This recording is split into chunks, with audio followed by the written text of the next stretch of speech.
മുനാഫിക്കായ മറ്റൊരുത്തനാണല്ലോ ആരിഫ് മുഹമ്മദ് ഖാൻ എന്ന് പറയുന്ന കേരളത്തിന്റെ ഗവർണർ. മറ്റൊരു മുനാഫിക്കാണ്.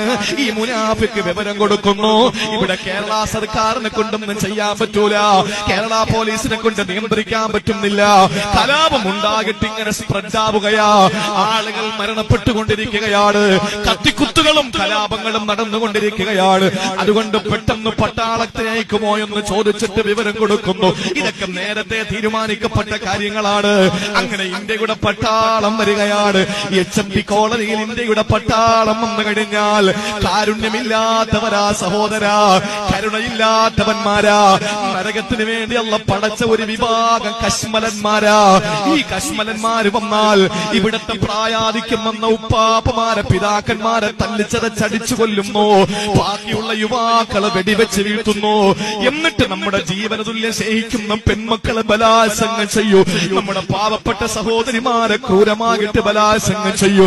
അത് നാളത്തെ സുപ്രഭാതത്തിലായി കൂടുന്നുണ്ടോ? ഇതൊക്കെ നടന്നല്ലേ മറ്റ് സ്റ്റേറ്റുകൾ നമ്മൾ കണ്ടത്. കാശ്മീരിന്റെ അവസ്ഥ എന്താ?